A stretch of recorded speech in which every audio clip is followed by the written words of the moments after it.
Bluff City Media presents the Two Buck Sports Show. Stepping up to the microphone are your hosts, Drew Gann and Rusty Witten. Now, let's get to the show.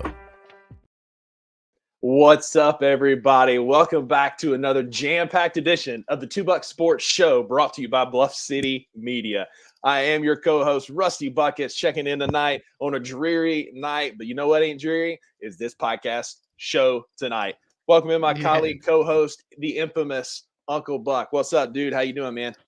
Man, it is another day in paradise here in North Mississippi. The snow is finally off the ground. There are a few places where there is still the remains of snow mountains from where it was pushed off of the one or two roads. But other than that, man, it is anything without snow. Any road without snow is good roads at this point. So, Absolutely. Yeah, happy to be here. Have been looking forward to episode 2 underneath the Bluff City Media umbrella, episode number 2 here. Don't get it twisted. Last week's episode was great, but they're only going to go up from here. That's it, man. And yeah, while this is episode number 2 for the Two Buck Sports Show, this is our 69th edition of this ramblings about sports and other things. So welcome. Jared Glad Allen part of edition. it. That's it, man. That's it, man. Kevin Malone in the office comes to mind as well. But grateful to be here with you tonight, buddy. And give shout outs where shout outs are due. You know, I ordered this shirt last week off of Twitter. It's one of my new favorites. Shout out Anthony Sane, a member of the Bluff City Media Network. He's got his own show, the Anthony Sane Show, on Wednesdays and Fridays at 12 noon. Put together this OMGG shirt. So we're repping the Grizz. We're repping the Phenom. Such an awesome shirt. It is, man. It's comfy. You know, Sane, well done, sir. This is an extra large for those of you who know me. If you want to size up, get one. It's on his Twitter. State Asylum on Twitter. So check him out. Get you one of these shirts. Rep the Phenom so you can be an OG grassroots GG fan before he's the next Kevin Durant. Yeah, and if Rusty is wearing an extra large, people, that means I'm going to need like a medium. Yeah, exactly. That's exactly right. I kid. So, yeah, excited about this week's podcast, Rusty. For anybody who is new here, we will start this podcast off just like we start every other podcast with our Bucks best of the week, our Bucks best, our Bucks beef. And so, Rusty, I set it up. You knock them down. What is your best thing that's happened to you since we recorded last Thursday night? So 2 things. One of them's brief. I'll be brief with one, and the other one I want to give a great shout out. So first, obviously, if you follow me on social media, you know that I made my debut last night on Grizzly Bear Blues. Super excited to join that group and write some game previews and some game recaps. And so last night I kind of knocked the rust off with it, with the Heat game last night. And so appreciative of the opportunity to be able to write again. It's a great outlet for me, and I really enjoy it. So it was fun to do that last night and watch the game and come up with that article. So shout out Mark and the boys for giving me that opportunity. I appreciate it. So my actual Bucks best of the week this week, though, goes as a shout out to our first unofficial official sponsor of the show. Uh-oh. Drew and I have been going at this for a year, asking for sponsors and asking for money and asking for people to support us and sponsor our segments. And so last Saturday, I went and kicked the tires around Memphis to a few different businesses and, you know, got some ins at some places and then sent some follow-up emails. So we'll see what comes out of it. Maybe nothing, probably nothing. They're like, this big goofy guy from North Mississippi ain't getting nothing out of me. But you never know. Y'all are listening, though. Please. I told y'all to listen this people, week. Yeah. If you people are listening right now, you now know that we actually have a product that we can deliver. You know, Rusty, while he may look like a big, ugly snake oil salesman, he's actually right on this one. I may not be right in the clinic very much, but I am on this one. But anyway, I got back to my family's house on Sunday, and I was sitting there with my grandmother. We call her Mimi, and my Aunt Tina. Was telling her about what I was doing, and Aunt Tina just got up and left the room. She comes back in with a $20 bill and 2 business cards and says, I want to be your first official sponsor. So my Bucks best of the week goes to greatest Aunt Tina at Tina Coleman's Alterations. She specializes in wedding dresses, prom dresses, bridesmaids dresses, pants, any alterations you need in the greater Corinth area. Her number is 731-879-6813. Again, that is Tina Coleman Alterations in Corinth, Mississippi. 731-879-6813. There we go, baby. Put her on the screen. So, Mark, if y'all listen, man, we can get squared up on this $20, or I'll just buy you a beer next time I see you. But Aunt Tina, thank you for being our first sponsor and believing in us. Tina Coleman's Alterations in Corinth, Mississippi. Let's go. Yeah. Hey, I know it was a cash gift, but don't think you don't have to report that to me. Okay. I know. I get my immediately. Yeah, I want my $8. Okay. Exactly right. I told him. I said, I'll just buy you a drink next time we're together, like a nice cold yoo-hoo or something. Next time we're together. So thank you to Tina Coleman's Alterations, the first official sponsor of the $2 Sports Show on Bluff City Media. That's awesome. All it took was 69 episodes.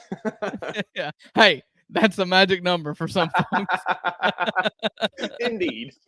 Hey, maybe by the time we get to what's 69 times 2, 138.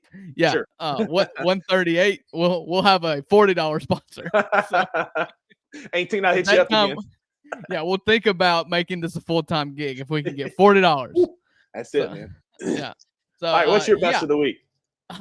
Man, my best of the week is just I've been feeling really grateful this week with the rollout that Bluff City Media did for us last week. With I felt like the network was really behind us, really pushing us, and we got lots of kind comments. We've got lots of just shout outs and just even behind the scenes and in personal messages telling us like, hey, we like what you're doing. Shout out Anthony saying you got the shirt that Buckets bought here. Also sent a shout out to Rusty saying that us country folks are all right, and coming from Anthony saying, that means more than and I'm proud of you for my father sometimes. So so I've just been feeling really grateful this week, and just know that it is received, it is taken to heart. And it is come, at least on my end, I can say that it comes with a little bit of extra determination to deliver. The more people that listen, it is not a burden. This podcast is never a burden. So you can help me. You are the writer. You are the Hemingway of this podcast here. Maybe you can articulate it better, but it does come with a little bit of responsibility here. And so we're going to keep churning it out. More now than ever have we felt a responsibility to make this entertaining and to be as creative as possible. And we're glad to be able to do that here at Bluff City Media. Yeah, couldn't be more humbled by the outpouring of love. And just like you said, it's just burden's not the right word. Just it's a responsibility. You're absolutely right. Just to get a good show, have fun, and just be ourselves, because that's what's gotten us here so far. We were doing this for so long when nobody was listening, and now we got a few people listening, so we'll just keep being ourselves and see what happens. So again, very, very humbled by the outpouring of love. Appreciate y'all, and looking forward to a great partnership here with Bluff City Media for sure. Yeah. So Rusty, we've talked about the best thing. Tell me about the worst thing. Drew, it kind of parlays off of last week. Last week was talking about the problem with getting old is losing hair. One of the other problems with getting old is sleeping. So, me, I've had a rough start to 2024. This is turning into the Rusty's Geritol podcast. It is. I mean, I'm the senior here. I'm the senior co-host here, so I can talk about what I want. Respect your elders. So I haven't been sleeping great this year. Just had a lot of life changes, right? With new job, new move, relationship changes, a lot of things that happened. So I haven't been sleeping super well at night. But finally, I just finally crashed over the weekend. I think Friday night, I just was just done. I was so tired, and I finally slept for almost 7 hours overnight. And it was just like, it was incredible. It felt so good. I woke up refreshed, and then my neck was like, yeah, that's awesome, but you did it wrong. And so all day Saturday, I had this catch in my neck. And it's like I get rewarded for finally sleeping through the night with a crick in my neck all weekend. And it was sore until like Monday. I'm like, this is so stupid. Like, I finally get a good night's sleep. And what's my reward? I can't look over my left shoulder. So I'm driving in Memphis on Saturday, down Poplar, doing the whole shoulder turn, trying to look behind me because I can't turn my daggone neck. Yeah. There's nothing worse than driving with a crick in your neck. Yes, especially in Memphis on Poplar. And if our 901 listeners know anything about Poplar, it's a free for all. And I couldn't look over my left shoulder. Yeah. Well, I hate that for you, Buckets. I know you do. It comes with jokes, but I genuinely in my heart, I have so much anguish in my heart for the condition that you had because of a good night's sleep. It is just going to tear me apart. My beef of the week. is uh is that school just went back today. That's I don't wild. know if you guys realize, like, my kids were out of school. My wife is a teacher, so my wife and kids were out of school since last Monday. And That's things wild. were it was an animal house in our house in more ways than one yesterday and in the days prior. I mean, I remember last Friday, my wife had just said, I've had enough. And I was like, okay, well, we're going to risk it and we're going to go to Walmart, like Mm, good country folks do, when you're in high school. right. The place to go is to Walmart. So we just walked around Walmart. It's just been it's awful. Just nothing to do Mm. all day. And the kids are just cooped up in the house.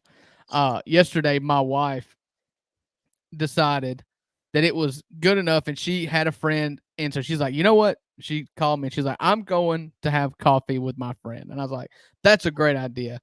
Take the baby to daycare, leave the older two at home, and you go and have coffee with your friend. That's a absolutely incredible idea. And don't worry about it. She actually talked about taking the baby, and I was like, don't take the baby. I know you're going to feel bad initially for Mhm. dropping the baby off at daycare so you can go have fun, but you need to go have fun. Well, she was out an hour and a half, and she comes back home, and my kids have just totally forgotten that we have a dog in the house, and he is just laid waste to our den. And so, what was like my wife's first vacation turned into like household Oh no. turmoil. Oh, it was treachery in this house, and I'm not getting into too much details because this is a family podcast. But they have no. By the time I got called in from work, and I was like, she's like, you got to come home, and I was like, here we go. And let me just put it this way: those kids have nothing else to distract them anymore. They can look out for So, Ted now, huh? yeah. So what's now, this is the beef of the week. And so it was kind of negated today when they finally got to go back to school. Mhm. But yesterday was just the culmination of Yeah. just the complete debauchery due to solitude in a house for like 11 days. I'm sure. Your Walmart store reminded me. I do have one other little minor beef, parlaying off of me getting old, and Drew, like, this is very much a get off my porch moment, but like, these kids are looking younger and younger these days. So Friday night, I took myself out, nothing else to do. So I took myself on a little date to Blake's here in Martin, Tennessee, and had a good barbecue plate. It was Did you treat good. yourself nice? I did. I opened the door for Yeah. myself. It was really nice. I pulled the stool out and everything, man. It was wonderful. So I sat down at the bar and ordered, a couple drinks, had some food. It was awesome. I was like, you know what? It's Friday night. Night's young. I think I'm gonna go to Right.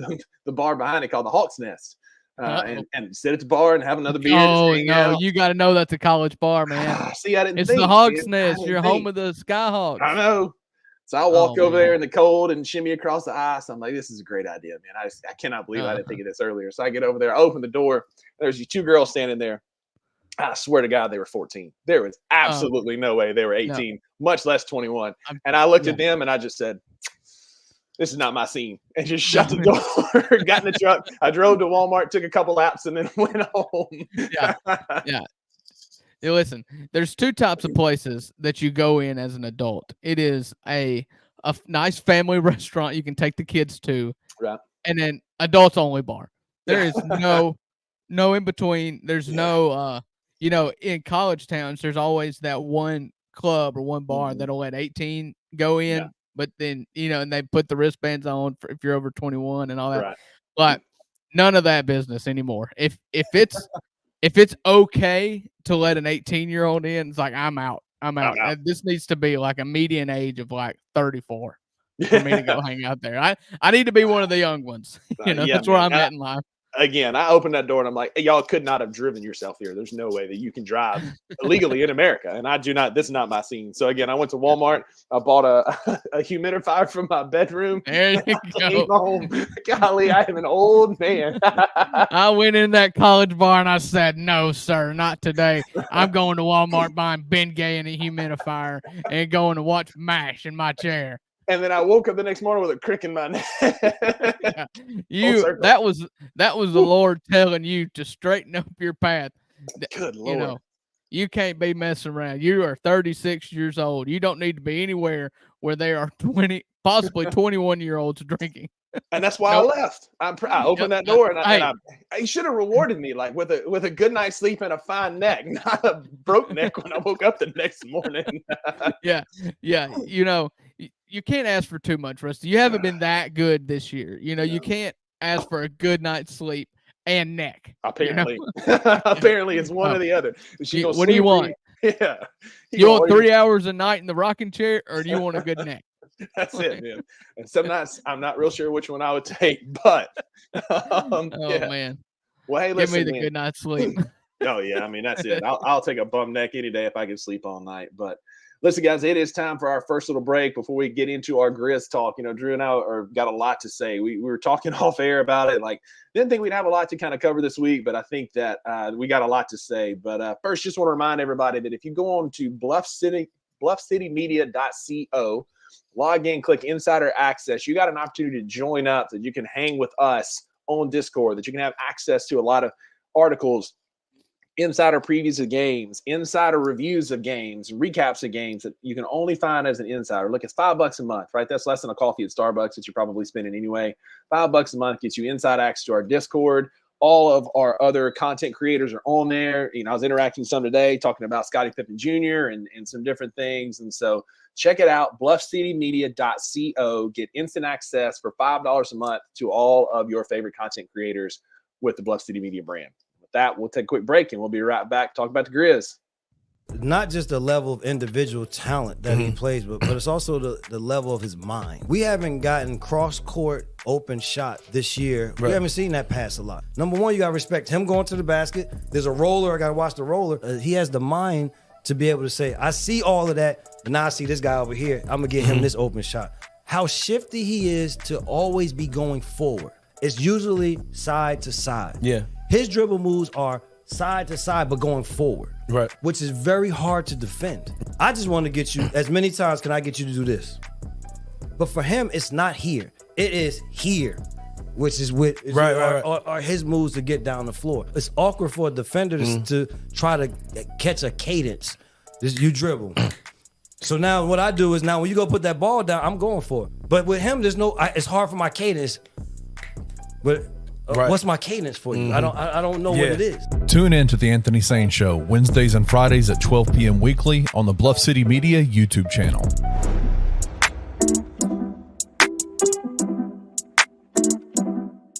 Who do you need to step it up? Outside of David Jones, I think David Jones is David Jones. I don't think you need him to step it up because he's been performing. Yeah, like he's David Jones. Like outside of him, he's fine. I think Quinterly needs to play better. In what way? Like, I mean, he's facilitating the ball well. I mean, what do you, like, I don't. To a 12 from the field's not cutting it. It's not great. It's not great. And I don't need a runner three from the top of the key with 3.5 seconds left. Is Virginia the game where Jordan Brown is going to cook? Those dudes aren't looking to run the ball. Cook what? Dude, I thought he was going to have a freaking night. He came out with that fresh cut, lined up, and then literally within the first 15 seconds missed a wide open layup. And then picked up 2 fouls right away. I feel real lied to because I thought we were getting a 20 and 10 guy. Didn't think it did anything for you. Well, I think we all thought we were getting a 20 and 10 guy. And we are getting that in David Jones. I'm not even getting 20 or 10 minutes out of the guy. Tune in to Tigers Untapped with TJ Willis and Trey Lasley every Wednesday at 3 p.m. on the Bluff City Media YouTube channel.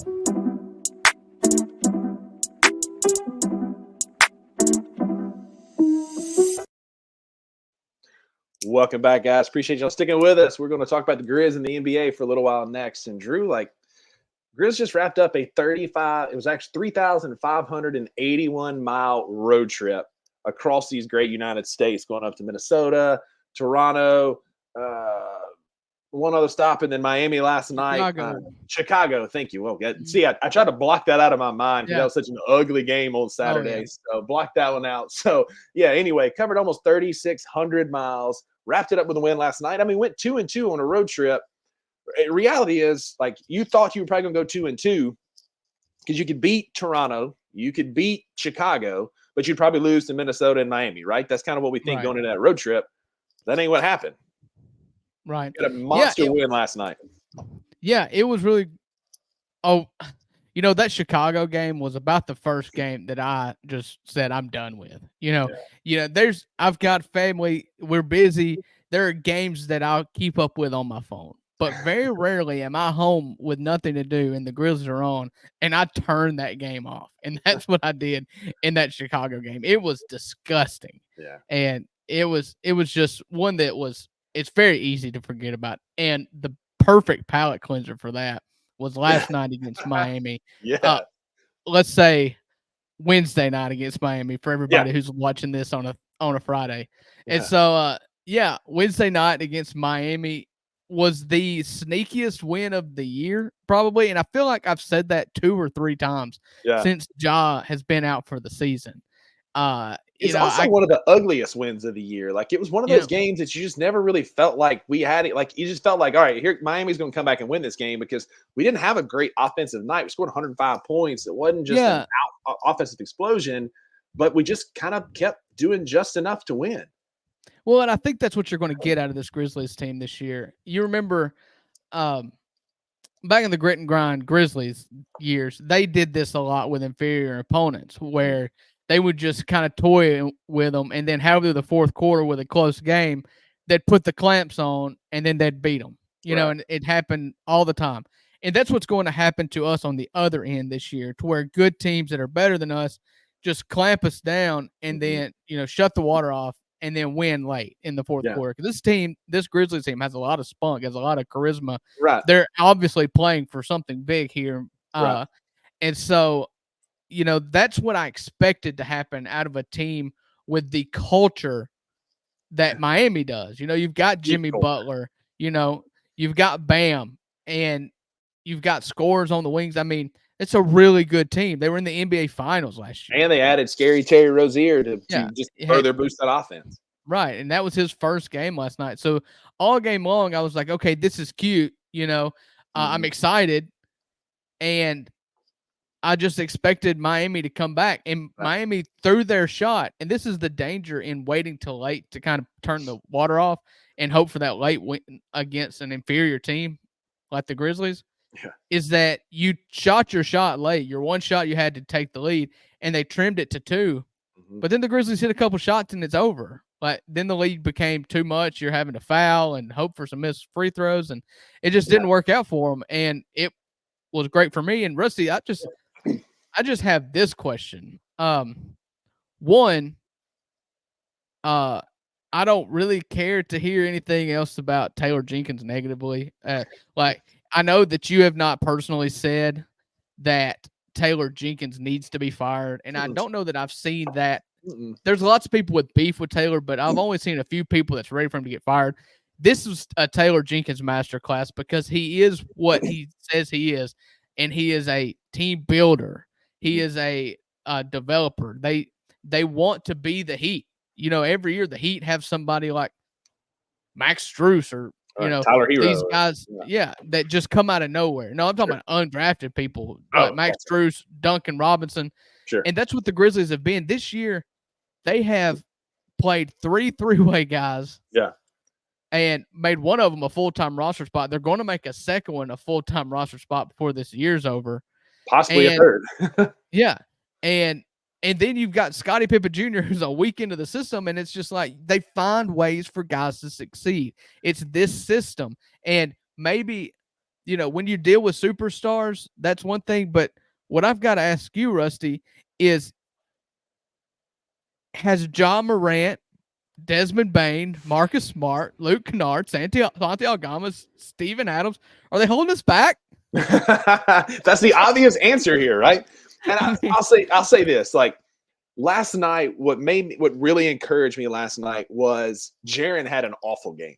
Jaren couldn't hit water if he fell out of a boat. Yeah. He couldn't handle the basketball. He went 5 for 21 last night, 1 for 7 from deep. It was awful. Like, I thought he was playing with one eye closed the whole night because he just couldn't hit nothing. But Vince, man, with a 25-point outpouring, man. You had Gigi with 17 off the bench. And for me, and I didn't want to give away too much in my article last night. Sorry, Mark, but I like Scottie Pippen Jr. is our backup point guard. Like, that dude needs a full-time contract. That dude was smooth last night. Or at least I'll say this. Let me back it up just a bit. Fans are fanatic. I'll back it up. I think he should be getting all of Gilly's minutes going forward. Like, give okay, Scotty that's the not a bold opportunity. statement. Yeah. That's what no. Like, I'll back it up to that. Let's see what we've got, because last night he looked in control. He was smooth. He made good decisions. And I talked about this a bit in the article. Like, the ball movement was so impressive last night. The ball never stopped. Like, we were zipping it around all across it, and then Jitty would cut and he'd be open, or then Roddy was going through the paint for a dunk, or then Gigi was open on the wing. Like, it was just a master class in ball movement. And we looked so efficient last night. And I'm giving a lot of that credit to Scottie Pippen Jr. last night. Again, his second game, his first like meaningful minutes in a game. And he looked like he was in control of the entire team. And so that was most encouraging for me last night. Gigi had a big game, had a big game out of Vince, who is just an absolute monster. I got a stat really quick that I want to read. And I know you probably got some stuff you want to add to it. But Vince Williams Jr., there are only three players in Grizzlies franchise history. And this is Steven Adams Stats on Twitter, Funaki Stats. He's been on a Bluff City podcast before. And so he was on the Grizz 901 podcast. If you don't follow him, phenomenal follow out of New Zealand. But only three players in Grizz franchise history have had a game with 25 plus points, 5 plus rebounds, and 100 plus true shooting percentage. Those three players are Vince Williams Jr., Wednesday night, Ja Morant, and Mike Conley. Like, that is an elite class of player if you're a Grizzlies player. Over his last 6 games, Vince Williams Jr. is averaging 18 points a game, 7 rebounds a game, 4 assists a game, 1.8 steals per game. He's got a 55, 47, 83 split and 72% true shooting. Drew, he leads all guards in the NBA in rim points saved per 75 possessions. Like, I'm talking about he's ahead of Jaden Ivey, Anthony Black, Scotty Barnes, Christian Barnes, Chris LeVert, Chris Dunn, Drew Holiday. Like, he's defending at an elite level, and he's ours, man. He's a two-way hustle guy. Love me some Vince Williams. Yeah. He's no longer a hustle guy. The hustle will always be able to claim him, but he is a Grizzly, and he will be a Grizzly for a long time. It's so rare that you see somebody with like an immediate impact that was a G League guy. Right. Like, I can't think of a scenario where, a G League guy comes in and is immediately like a starter level guard with that kind of defensive skill. And it's because of that defensive skill, though, that makes him unbenchable. Oh, yeah. Because he is such a difference maker. He's such a hustler. He was everything that DeAnthony Melton was, except more consistent, on offense. And the 3-point shot is something. I know everybody likes the tag 3-and-D when they're talking about wings, and that's what Vince Williams is. But 3-and-D, he is that 3-point shot he's got is absolutely legit. It's silky. Sure. I don't know if it's going to come down, but I mean, he's shooting fireballs right now. Yeah, 47% is a for those of you keeping up at home that may not know, that's good. That's real good. Oh yeah, that is absolutely hysterical. And what's wild, Drew, is we closed out a game against the defending Eastern Conference champs Wednesday night with a lineup of Vince Williams Jr., hustle guy, Scottie Pippen Jr., who's also like he's a two-way guy. He's essentially a hustle guy. Gigi, two-way player, Jitty, and Trip. That's how we closed the game out last night Wednesday night to beat the Eastern Conference champs. And like, if you'd have told me that back in like November, I would have asked what you were drinking because I wanted some. That lineup is called Jitty and the Juniors. Yeah, exactly. Jared Jackson Jr. I've been wanting the Gigi Jackson Jr., Jared Jackson Jr. Blanking. Vince Williams and Zaire Williams lineup. Just go Williams, Jackson. And, that's it. Except for that, I don't actually want to see Zaire Williams play. Oh my gosh, like Drew. So I saw a stat today. He's got the yips, man. I mean, he does.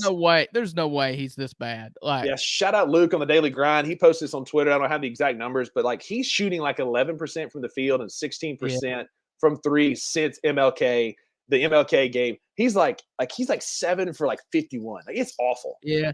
And it's bad, when you're watching, you never want to hear the words on a broadcast when you get fouled and you go to the free throw line, and Brevin Knight's like, maybe he can see a couple go in here and get back going. It's like, oh man, if you need the free throws to fall to get if you're in that bad of a slump, like, oh, it kind of needs to go to the hustle and get his groove back.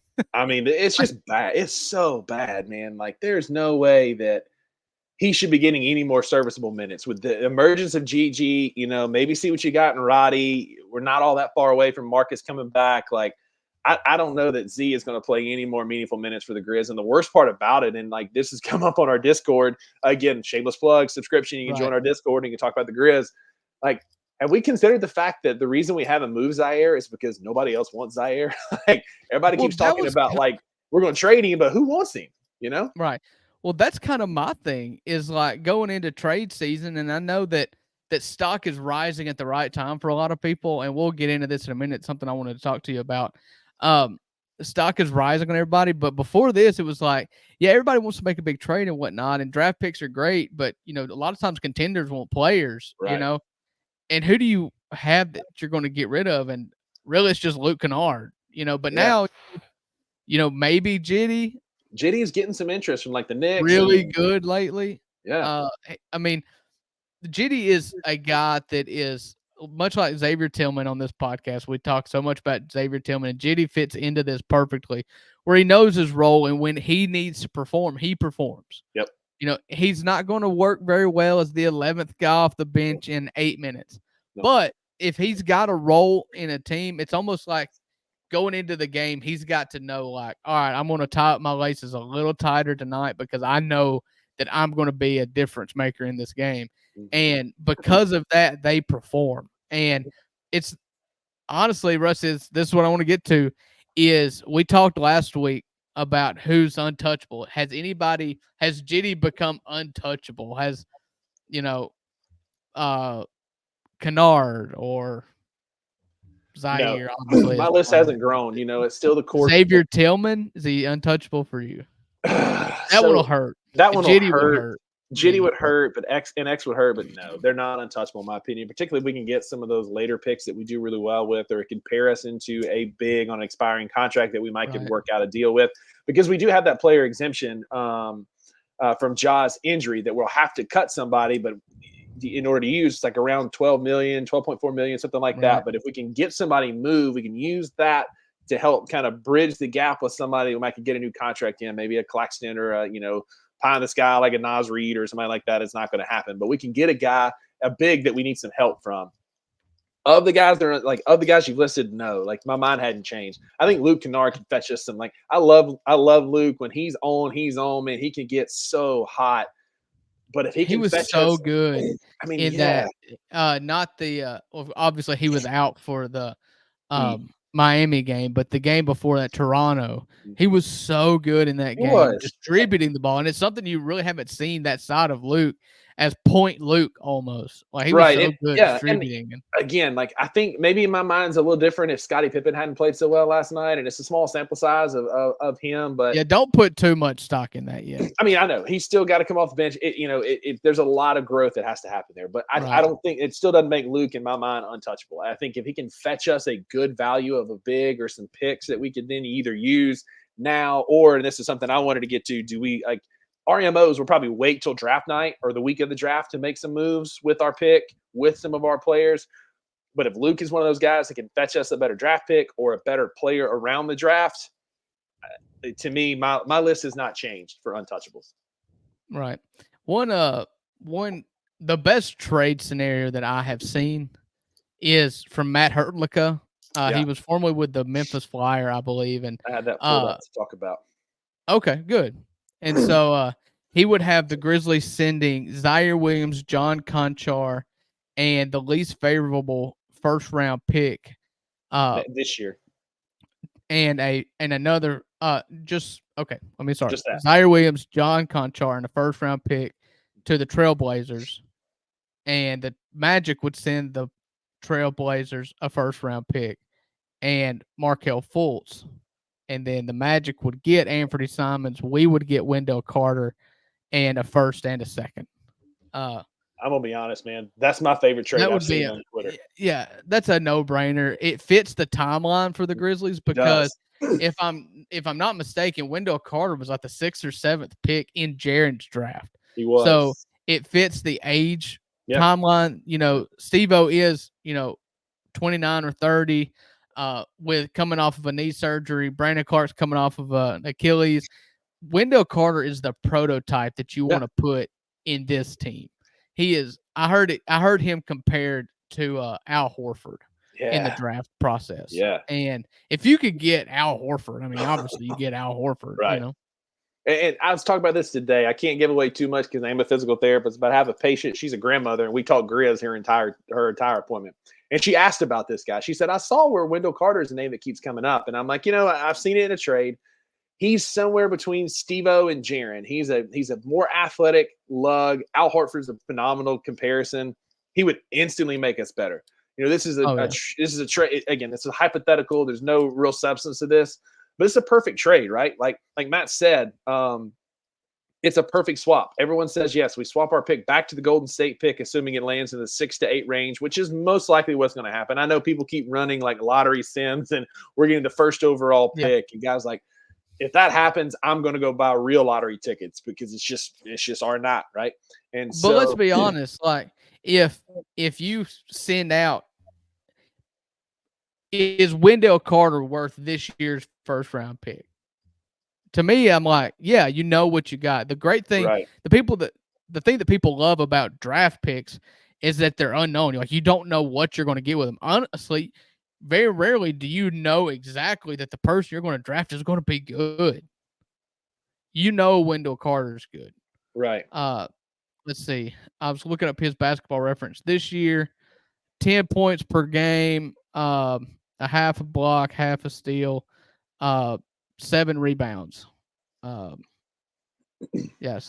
and he's only played in 18 games. So that's the knock on him is that in his career he has since he got here, he started in the 18-19 year, which is correct with the Jaren draft. He's played 44, 43, 54, 32, 22, 62, 57, and he's played 18 of 40 something games this year. Yeah. So and again, though, like coming in our system, no, that coming in our system, like we're not asking him to be a night out and night out guy, right? We've got Steve-O, we've got Jaren, we've got X if he doesn't get dealt and he doesn't in this one. Like we got guys that can help spell some of that, maybe getting some time to get healthy. And Lord knows our medical staff is so great at getting people healthy, but neither here nor there. I don't know. I think he fits, man.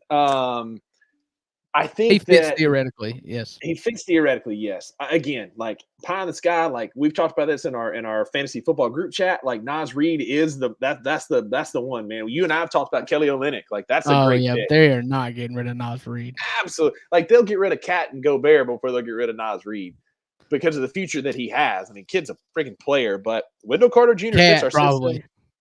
Yeah, Cat. Yeah. Nobody's going to take Gobert. That's the deal with Gobert. Especially after Cat's 62.9 and then his coach still called him out. We're going to get to that as soon as we into the rest of our NBA in just a minute. You want to get to it now? The only other thing I had really about the Grizz, 2 things.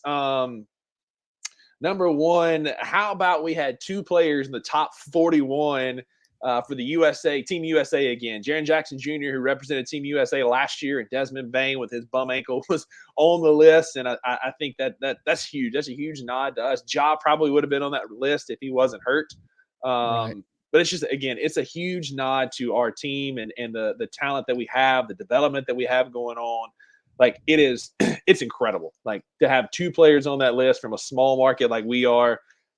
Phenomenal. I was super proud of those guys and proud that they represent our franchise and could be representing us in the Olympics. That's super cool.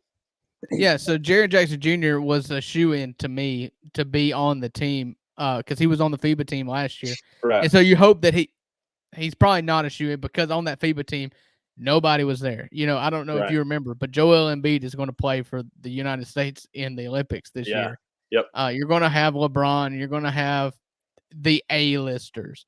And so hopefully there's enough roster spot at the end to have the reigning defensive player of the year. It doesn't seem like it should be a stretch. Like we shouldn't have to twist anybody's arm Yeah. to let Jaren Jackson Jr. on the Olympic team. But the Grizzlies have never had an Olympic player play for America. You know, you've got the Gasol brothers and I think who was it played for Greece? Costa Koufos. No, he's No, he's Middle East. He's Middle Eastern. No, I'm talking about the dude he played at Florida. He was he had the bucket tear. Joakim Noah. No, dude, come on. Who are you thinking of? God, who am I thinking of? And here we are. He was a backup point guard for Mike. One of the ones that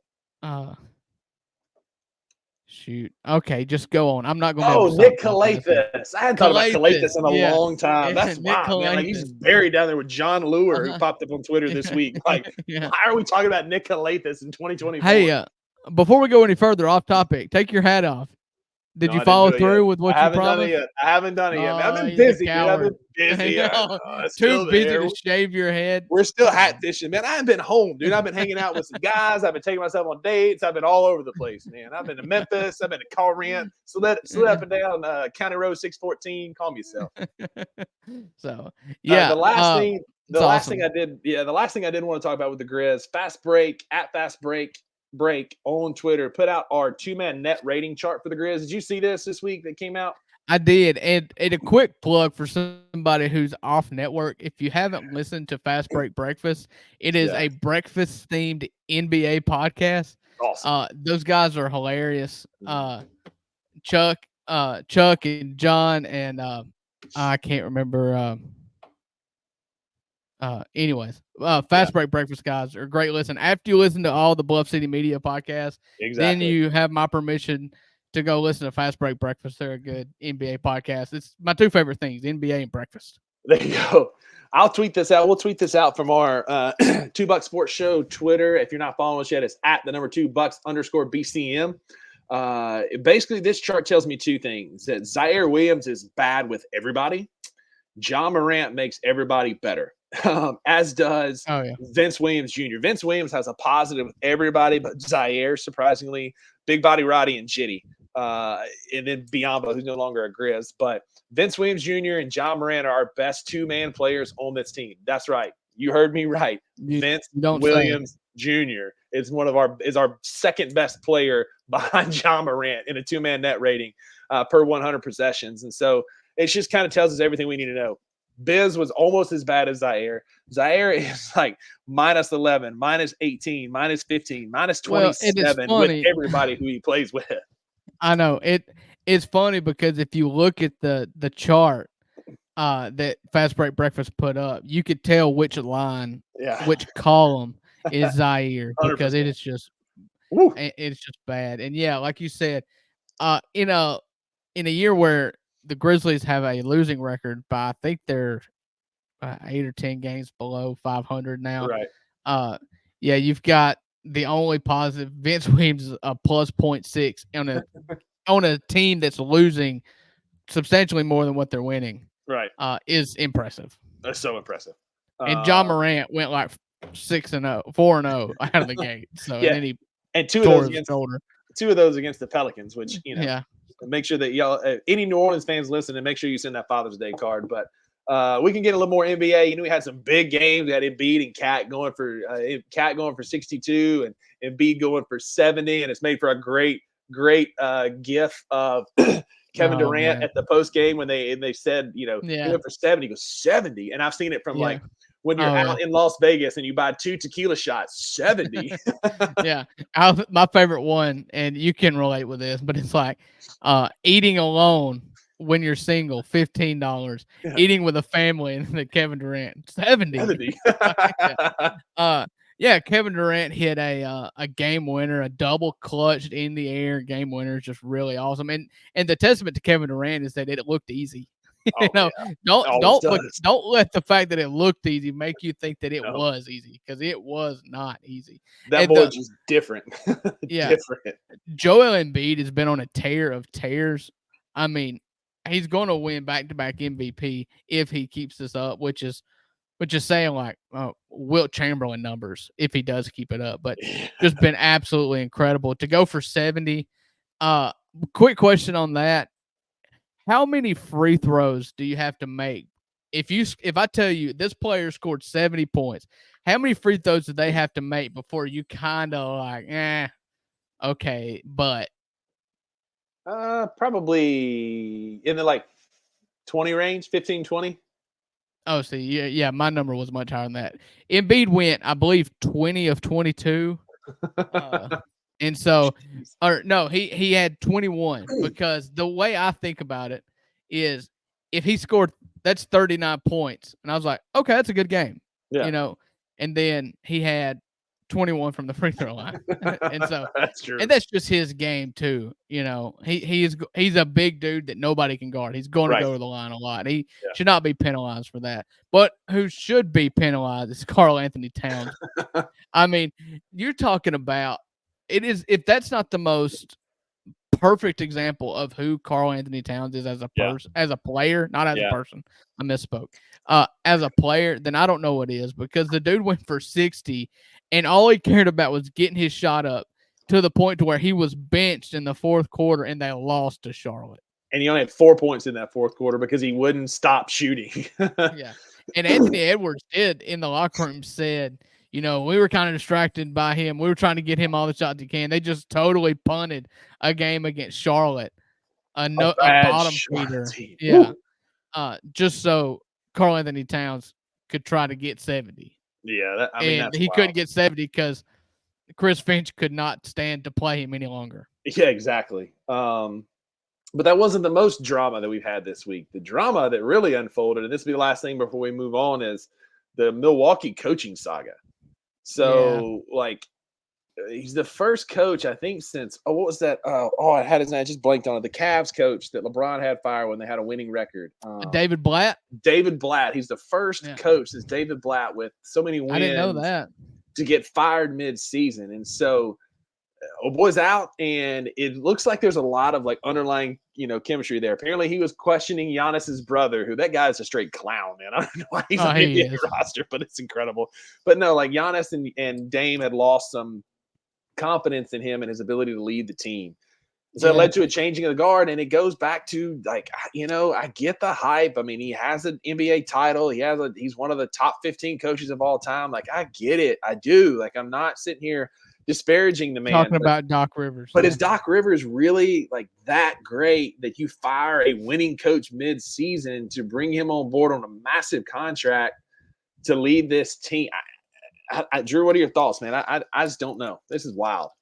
Well, I think this just goes to show you what is the most important thing when you're coaching an NBA franchise with an NBA superstar, two NBA superstars that are paid handsomely, is that you will not win anything. You will not last. Your team will not gel if you are not in lockstep with your star players. Right. And it's not the other way around. Adrian Griffin had never been a head basketball coach before at the NBA level.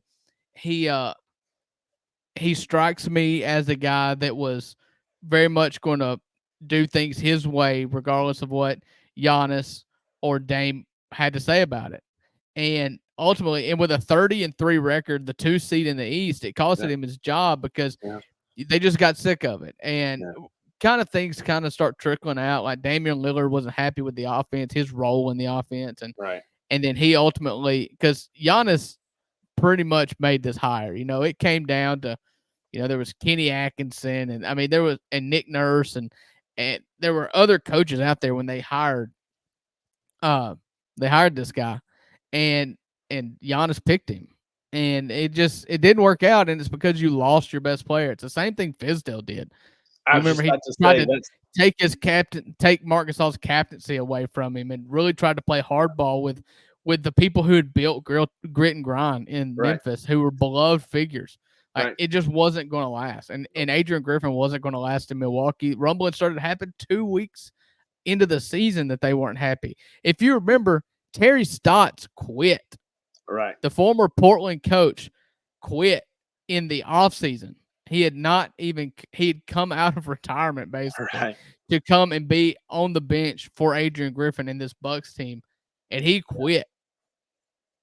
it's a Hugh Freeze situation, right? Like just maybe you're running some Yeah. people off, like Yeah. running off some of these guys that, I don't know, man. But it's an interesting hire, it's an interesting move. Adrian Griffin he got 118 days. He didn't get a full season, right, to Right. lead this team, and it reminded me a lot of Fizdale, of being fired because you lost your star player and you lost two Right. of them, and especially like generational talents like Giannis and Dame, you're not going to mess around with that too much. But we'll see, man. I don't know that Doc is the right hire to lead them. Yeah, but then again, regarding Doc, he's exactly the coach that I just described to you that Adrian Griffin wasn't. He is a player's coach. He's Sure. a guy that He's a Pete players Carroll. yeah. But it's not about listening. It's not about discipline as a coach, as in a parent disciplining a kid or whipping people. It's about respect, and you've got to have that mutual respect. And if Taylor Jenkins does anything right, you can tell that the players have his back. There is a shared respect there between coach and player, and Doc Rivers has that everywhere he goes. He's universally beloved everywhere he goes. Now he's the single worst playoff coach in NBA history. I mean, absolutely. If I guess you give him credit for. I mean, he's not like the head coach of the Buffalo Bills in the '90s, where he never won anything. Never won any Super Bowl. He did win one championship with Boston, but since But then again, you and I could have won a championship with those players, with Paul Pierce and KG and Ray Allen. Like we could have won that championship. Tony Allen. I mean, absolutely, the grandfather before he was.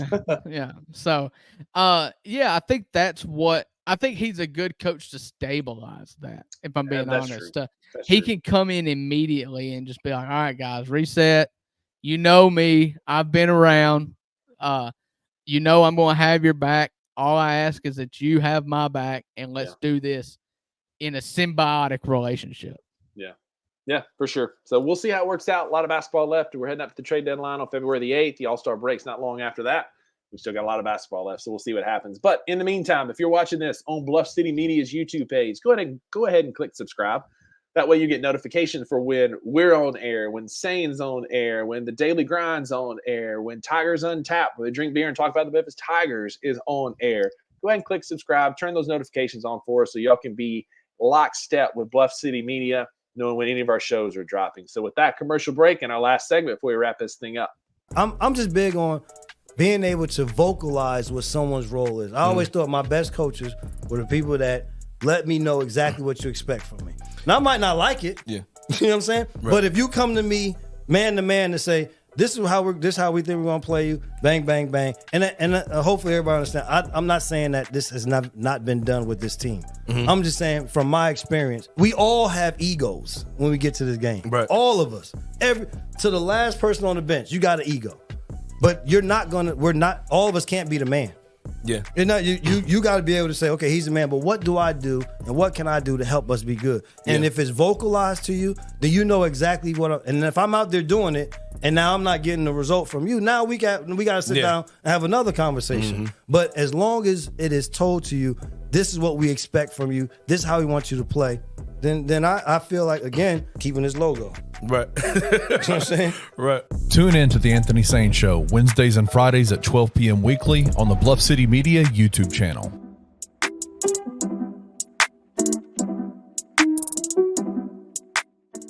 All right, Christian. Yes. You are Penny Hardaway. I'm not. Yes, you are. Okay. Today, you're going to play act, okay? Gabe, because you're a Jordan Brown apologist, you're going to be Jordan Brown. I'm a Jordan Brown apologist. Okay. Okay. I'll take that. Y'all are sitting across the room from each other. I said, don't tweet him hate. And he's like, you're an apologist. Like, good God. But either way, continue. We're in a room together. Why did things break down? Jordan, we brought you in this year to be the centerpiece of our offense.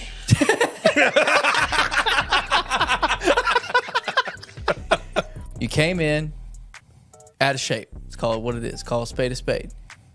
We play fast. Told you this when we were recruiting you. We play fast. One of the fastest paces in the country. You have to be able to get up and down the floor. You have failed at that.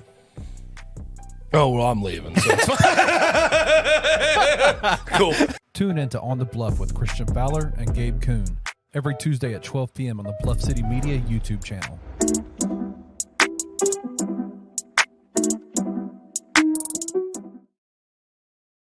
Yeah. Again, guys, make sure you're checking out these other great shows. There's so many good shows on this network. The Daily Grind just recently moved from 9 a.m. to 1 p.m., which fits on my lunch break every day. They're a great listen. Luke and Mark, our fearless leader, listening today on my lunch break. Make sure you're checking out these other shows. There's some good dudes, good shows talking about the Grizz, talking about the Memphis Tigers, if that's your team. There's a soccer podcast coming back out with the Memphis Football Club firing back up, which I'm definitely going to check out. I'm not a soccer guy, but why not? Let's check it out and see what's what. But this last segment started during the World Cup, if you don't remember. Oh, that's right. I've forgotten. I didn't. Yeah, Uncle Buck would give us the World Cup update every week. Sure enough. Yeah, that's the last time I've watched soccer, guys. And the only time we've talked about it. Yeah. Outside of Ted Lasso, it's the only football I've watched. You and I, we used to do a segment. I thought about this yesterday where we do like those random sports. And I found that like chess boxing that we were going to get you to go do where you play chess and then you box in between rounds. Yeah. It would be lethal for me. Oh, yeah. Because I'm bad at both. Well, guys, if you stuck it out this far, this last segment is where we talk about just general sports tomfoolery. We talk about things of note, sports news of the week. And so for us, one of the big ones is we have yet another college betting scandal involving an LSU wide receiver, Keishawn Butte from LSU, Boutte, for those that are listening. Was breaking the college rules, right? He was gambling on games he was participating in. He was gambling on college football games in general. Drew, I know he broke the rules, and I know you're probably not listening to this, Keishawn. You're probably in prison right now because there's an arrest warrant out there. But, if you hear this, hit me up, man. I got questions because listen to this. Across 2 college football seasons, Butte deposited a total of $132,147 into the account. He won a total of $556,267, but used most of that money to make additional bets and ultimately withdrew $50,282 from the account. So my boy made some money, but then he lost some money. Yeah, I mean, listen, you can't stop until you hit it big. I mean, that's it. So, yeah, it's just unfortunate. And it's unfortunate that he was so ignorant in trying to hide it, because I saw where his gambling handles, his login information was Keishawn Butte 00, and another one was like Keishawn Butte 7. And the big thing, I mean, SEC and fairness rules and all that kind of stuff aside, the only thing that he did was be underage, and that is serious. Sure. But I don't think I watched Keishawn Butte play at LSU for 3 years or 4 years, however long he was there. He was incredible. He was not point shaving by any means.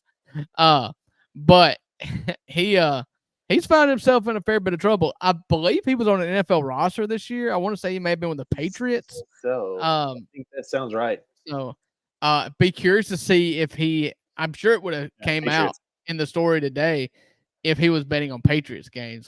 Imagine if he was betting unders on Patriots games. His deficits would not be deficits if he was betting unders on Patriots games. Well, listen, I read that he bet on himself on the over on yardage and touchdowns, and he didn't hit either time he bet on himself. Yeah. So if there's another reason not to gamble money on yourself in a college football game, it's because you probably have jinxed yourself. Exactly. So speaking of NFL, we had some epic NFL playoff games. I know we wanted to touch on those briefly, but and then I do want to talk about the Titans' new coach and structure there. But dude, some great football games last week. Oh yeah, it was playoff games. Yeah, it was an amazing weekend of football. The Lions Buccaneers game was incredible. I really thought Baker was going to pull it off. I did too, man. He is slept on, man. And I don't know what Especially the deal is. Year. He can be unlikable, just his personality. Man, that's the kind of quarterback any player that plays with him would take a bullet for, because he lays it on the line every time. He's got that swagger, he's got the moxie.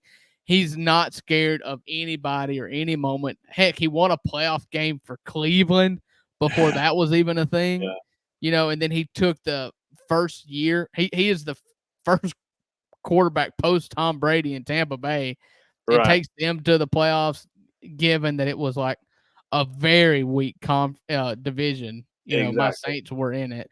But But then to go and just pulverize Philadelphia in round one, and to go and to really take the Lions to the brink until he kind of swung for the fences there and let his Brett Favre out and threw that pick on the last drive. But shout out to Baker Mayfield. The Green Bay 49ers game was electric. My gosh. Jordan Love. 49ers, so man, good. just need to be thanking the good Lord above that they came out with that game, because Green Bay just really kind of went down their leg on that one late in that game. Really? They did. And then what's the third game before we get into the Kelsey? Ravens Texans. Texans. Yeah, that was a blowout. Lamar just flexed his muscles. The Ravens flexed their muscles in that game. Roquan Smith, Patrick Queen, that defense for Baltimore is just freaking lethal, man. And they're supposed to be getting Marlon Humphrey back in just the perfect time, to play against the Chiefs. So, but the headliner, which everybody knew would be, was Kansas City Buffalo. In Buffalo, Patrick Mahomes' first road playoff game that was not the Super Bowl. Right, of his career. His first true road game in the playoffs for Patrick Mahomes. And I mean, that was electric. I have a hot take here. And it is that I'm rooting for Kansas City because of Taylor Swift. Listen, just hang with me here. That makes one of us. Yeah. So I kind of, and I think it's now more because of Jason Kelsey than it is Taylor Swift. But like, if the Taylor Swift, Mahomes, Kelsey families merged and created a TV show, it would be to sports fans what the Kardashians were to like 20-year-old women. They're the new Kardashians, because Jason, you've got one, the only like Taylor Swift in the stands, like it doesn't even bother me anymore, them showing her all the time, because I know that there's people like Rusty who every time they show Taylor Swift, they're just like, get off my lawn. And I'm just like, at that point, I just like hearing Rusty gripe. Like, it's not that big of a deal. It's funny. And it's honestly like the apex of two. It's like the NFL is like number one across all boards when it comes to publicity, to public consumption. Number two may be Taylor Swift, just in the national lexicon. And the fact that they've somehow teamed up, whether, I think it's fun. Like I've kind of grown to enjoy it. And especially if you get drunk Uncle Jason in the press box, in the family suite, jumping out of the screens into opposing territory, snatching up a little kid to introduce him to Taylor. Incredible. Now that was great. Jason Kelsey, if there's one byproduct of the Kelsey name, nobody would be talking about Jason Kelsey if it wasn't for Travis and like I believe that, and it would be wrong for a society not to appreciate Jason Kelsey, because if Travis wasn't a thing, because he's a center and he's not a glamorous position, but him as a person, he really he came onto the scene in the Super Bowl parade for Philadelphia. And dude is just a national treasure. Did you ever watch the documentary on Amazon about him? I did, and it makes him so likable. His wife is like the perfect football spouse. Where it reminds me of like Jason Kelsey and his wife. I can't remember her name, but Kylie Kelsey remind me of Cousin Kirk and his wife, because he is very much the person that's going to be like, yeah, I'm taking my shirt off, and she's going to be like, oh, please don't. He's like, no, I won't do it, and she's like, oh, whatever. That's Kylie Kelsey. But there's a great meme of Jason sitting there with his shirt off, standing outside the press box, and you can see in the background Kylie's just smiling, like she's just proud, like, that's my husband. And so that one, that, and then the picture of like Brittany Mahomes and Taylor Swift hugging into the background. Jason's just chugging a beer with his shirt off. Yeah, in Buffalo with the windows American open. American hero. Yeah, so I love it. I love the comedy of it. I love the fact that there's gnashing of teeth over something so stupid. And it's the fact that I'm almost like, yeah, just give me more. If we get Jason Kelce content, like let's Chiefs to the Super Bowl, I'm good with it. And that's my thing. Like, yes, I've grumbled on this podcast about Taylor Swift, but like, if it means more Jason Kelce in my life, give me the Chiefs, because like I love that dude. Like I love New Heights. Their podcast is one of my favorite listens. I listen to it every week on my drive back home and or on a run. I don't miss it. And mostly because of Jason, just a true American gem. Like I love that dude. And again, if it gives me more, like I can stomach the Chiefs in the Super Bowl if I get more shirtless Jason Kelce. Yeah.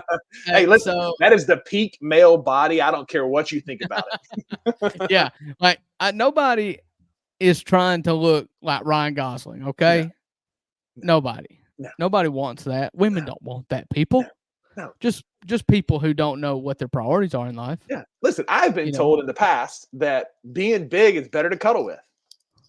Like there's that. Like if you got a little skinny, little small dude, who's going to keep you warm? You got this dad bod, it's going to keep people warm, man. Everybody wants to look like Jason Kelce. Well, I've been told I'm fun to cuddle with too. That's what I'm saying. I'm not a tall person. We're just big, man. Oh, thanks. We're just big, man. I've also said that about being hairy too. It's like you don't want a skinless dude. I mean, hairless dude sitting in the bed with you. You're gonna wake up and be like, "Is this a woman?" You know. Well, this is a flat-chested woman, and it's like, no, okay, that's my husband. Okay, I just reach over and feel the carpet. So we are derailing an hour, 1 hour and 8 minutes, but we're going to finish up with the Titans have made a hire. Brian Callahan, the OC from the Cincinnati Bengals, or your Tennessee Titans' new head football coach. And, you know, there was a lot of stuff happened this week. There was a lot of changes in the structure of the Titans front office, and Rand Carthen is now in charge of more player development and player acquisition. And so that shows that Braves, thank you. Welcome to the 2 Bucks Sports Podcast. Sports show. Carthen, it shows that Braves had a lot more control over like player personnel, player decisions than he kind of led on to now that this restructuring. And so we're going to see what Rand can do. You got an analytics guy as your GM, director of player development and personnel. You got an analytics guy as your head coach in Brian Callahan. I like the hire personally. I said on this podcast, you know, not all that long ago, like I wanted either Callahan or I wanted Ben Johnson from Detroit. Those were two names that were big. I did not want Dan Quinn from the Cowboys because that felt like a lateral move from Braves to Quinn, an old school defensive guy. But this fits kind of the mold of what San Francisco did and what Rand was doing out there before he came to Tennessee, like building an analytics team, a team that is driven by offensive analysts and a team that is driven by offensive numbers. I'm here for it, man. After watching us slug through these so many years of bad offensive lines and Derrick Henry being the only bright spot, and you know, Mariota was a great quarterback but got wasted. You know, you've got Tannehill, who was a middle of the road quarterback, and he got wasted. And he was maximized. I totally disagree. They maximized Tannehill. I mean, maybe, but that's when they had Lewan and the guy that went to Cleveland, the other offensive lineman. Yeah, and then they had a really good offensive lineman. Like you had Delaney Walker, you had some weapons for him, and so you got the best Ryan Tannehill you're going to get, which is still a middle of the road quarterback, but. I'm excited for this hire. You know, I'm probably more excited about this hire than I was Jeff Lebby at State, but I think there's like it leaves the door open for a bright future. I like the hire. I like the restructuring.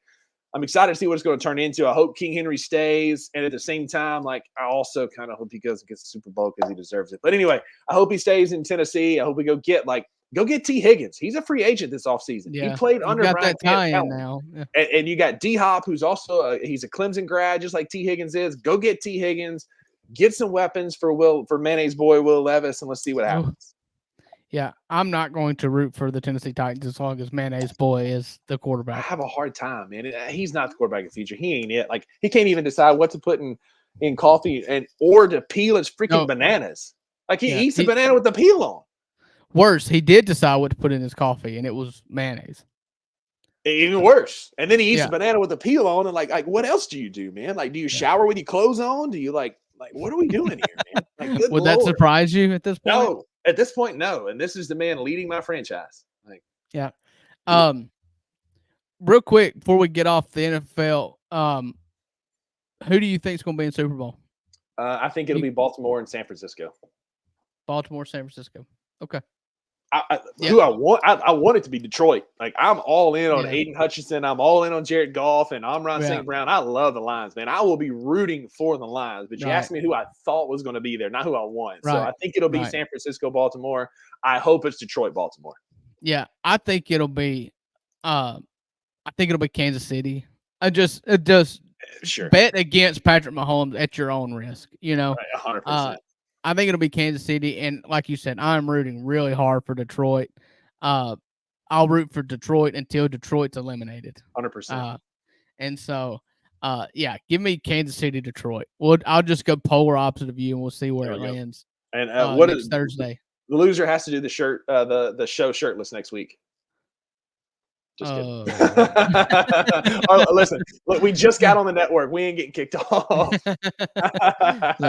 Well, speaking of, like, if you are listening to us at this point, go check out bluffcitymerch.com. That's where you can get all the great shirts that represent our great brands, our other great shows. There's some great Memphis gear. If you're listening in the Mid-South, if you're listening in Memphis, go get some stuff to rep your city, man. I love Memphis. Like, Memphis is one of my favorite places in the world. It's the most beautiful land in the world. I'll rep Memphis till I die. Drew and I've had our Bluff City Media shirts on here. There's more stuff that I'm looking at on there. There will be some $2 Sports show swag and merch coming, so make sure you stay tuned and look for that. But again, check out bluffcitymerch.com to get all of your Bluff City merch to represent these great podcasts. But Drew, man. At the end of this show, we always say there are no refunds for what you heard on this show. Because with a $2 Sports show, you always get what you pay for. That's it. We'll see y'all back Friday. here next week. Thank you for listening to the $2 Sports Show. If you enjoyed this episode, leave a rating and a review wherever you download your podcasts. Also, like and subscribe to Bluff City Media's YouTube page. For comprehensive coverage of all things Memphis sports, head over to www.bluffcitymedia.co and find out how you can become an insider.